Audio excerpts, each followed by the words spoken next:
नमस्कार, स्वागत है आपका द न्यूज पर। मैं हूं आपके साथ शिप्रा सैनी।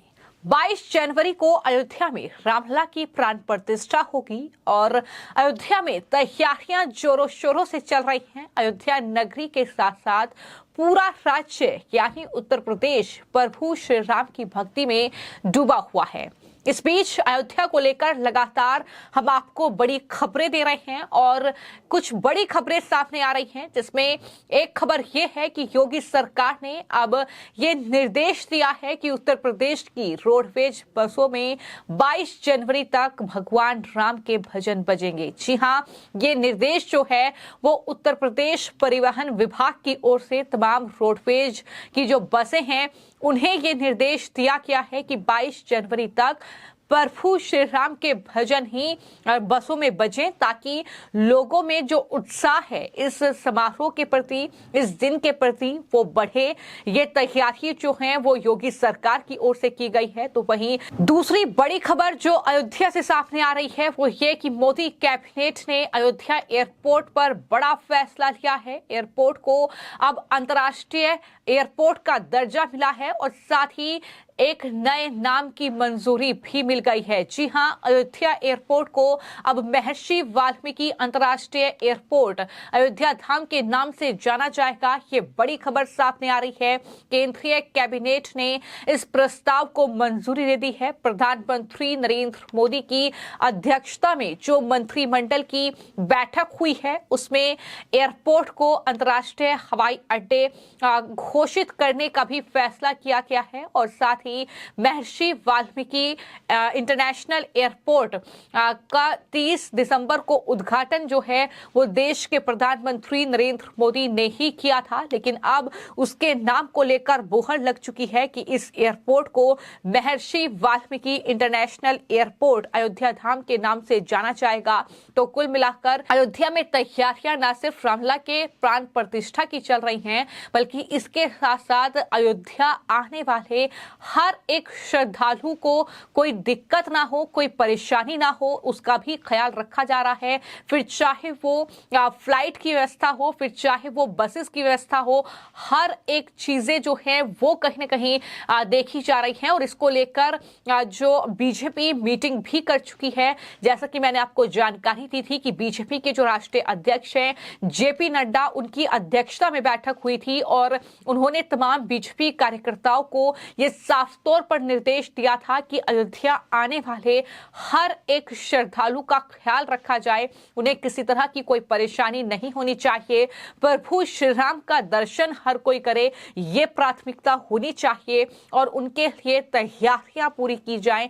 ये तमाम बातें उनकी तरफ से कही गई थी और इन सब के बीच ये भी देखने को मिल रहा है कि अब अयोध्या में जिस एयरपोर्ट का उद्घाटन हाल ही में देश के प्रधानमंत्री नरेंद्र मोदी ने किया था, अब उस एयरपोर्ट का नाम जो है वो महर्षि वाल्मीकि इंटरनेशनल एयरपोर्ट हो चुका है और जाहिर तौर पर अंतर्राष्ट्रीय एयरपोर्ट का दर्जा जो है वो अब अयोध्या के एयरपोर्ट को मिल चुका है। केंद्रीय मंत्रिमंडल ने एक ऑफिशियल स्टेटमेंट जारी किया है और ये बताया है कि अयोध्या की आर्थिक क्षमता और वैश्विक तीर्थ स्थल के रूप में इसके महत्व को समझने विदेशी जो कहीं ना कहीं तीर्थ यात्री हैं वो वहां पर पहुंचेंगे, साथ ही टूरिस्ट वहां पर पहुंचेंगे और उसके लिए हवाई अड्डे को अब इंटरनेशनल एयरपोर्ट का दर्जा देना जरूरी है। ये साफ तौर पर उनकी तरफ से कहा गया है। साथ ही ये भी कहा गया है कि महर्षि वाल्मीकि को श्रद्धांजलि एक तरीके से दी गई है। इस नोटिफिकेशन में ये भी कहा गया है कि महर्षि वाल्मीकि को श्रद्धांजलि देते हुए इस एयरपोर्ट को अब अयोध्या के हवाई अड्डे को महर्षि वाल्मीकि इंटरनेशनल एयरपोर्ट के नाम से जाना जाएगा।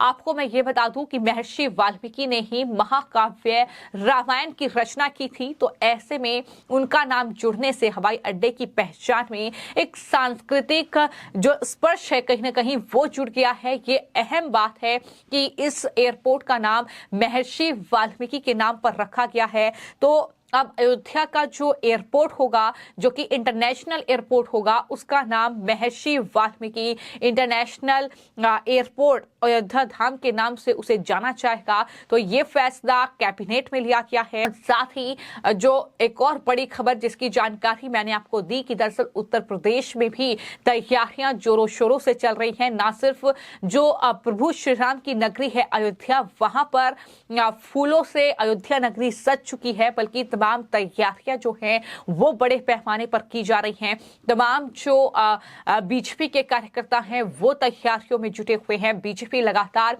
इसको लेकर बैठक पर बैठक कर रही है कि तैयारियों में कोई कमी नहीं रहनी चाहिए। और इन सब के बीच ये बड़ी खबर है कि योगी सरकार ने अब निर्देश दिया है कि 22 जनवरी को जो राम मंदिर के अभिषेक समारोह होना है उसका उत्साह बढ़ाने के लिए अयोध्या आने जाने वाली सभी बसों में अलग प्रकार के राम भजन बजाए जाने चाहिए। ये पहली बार है जब सरकारी बसों में आधिकारिक तौर पर ये भक्ति गीत बजाए जाएंगे। योगी सरकार का ये निर्देश है, उत्तर प्रदेश परिवहन विभाग का ये निर्देश है। और जो उसके पीआरओ हैं अजीत सिंह, उनकी तरफ से भी कहा गया है कि अयोध्या से गुजरने वाली लगभग 1500 बसों में सार्वजनिक संबोधन प्रणालियां लगाई जा रही हैं, जिस पर 22 जनवरी तक ये भक्ति संगीत बजाया जाएगा।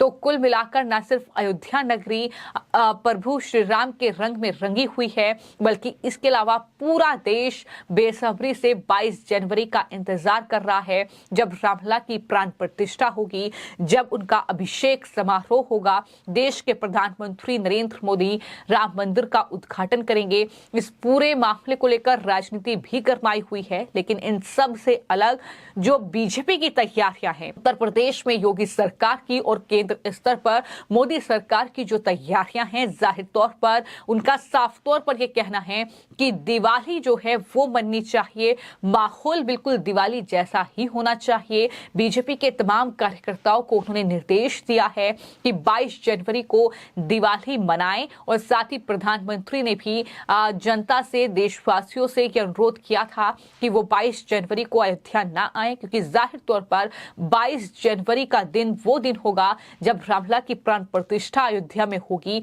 लेकिन उसका लाइव प्रसारण भी चलेगा। तो ऐसे में घर बैठकर वो देखें, चूंकि तमाम वीआईपी और वीवीआईपी गेस्ट जो हैं वो वहां पर पहुंचेंगे, तो प्रोटोकॉल जाहिर तौर पर रहेगा। तो ऐसे में आने वाले श्रद्धालुओं को कई तरह की परेशानी का सामना करना पड़ सकता है। तो पहले ही प्रधानमंत्री ने यह अनुरोध किया है श्रद्धालुओं से कि वो अयोध्या 22 जनवरी को ना आए, उसके बाद वो आकर रामलला के दर्शन जरूर करें, क्योंकि आम पब्लिक के लिए उसके बाद ये मंदिर खुल जाएगा। तो इस तरीके से चूंकि ये जो अयोध्या में राम मंदिर का निर्माण हुआ है और अब 22 जनवरी को जो प्राण प्रतिष्ठा हो रही है, उसके लिए तैयारियां सिर्फ अभी शुरू नहीं हुई है, बल्कि जब से राम मंदिर की नींव रखी गई है तब से लगातार लोगों में इस बात को लेकर उत्साह है। खासतौर पर तमाम जो करोड़ों हिंदू राम भक्त हैं, उन्होंने सपना देखा है कि वो राम मंदिर देखें, रामलला की प्राण प्रतिष्ठा देखें,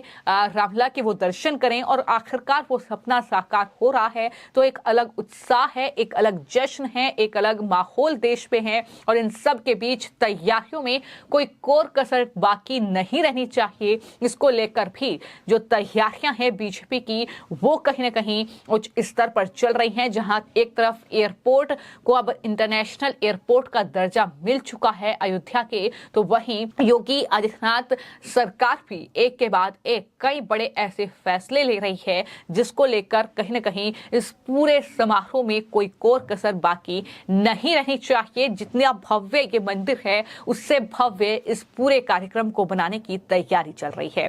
फिलहाल आपकी इस पूरे मामले को लेकर क्या राय है, हमें कमेंट बॉक्स में जरूर लिखें। धन्यवाद।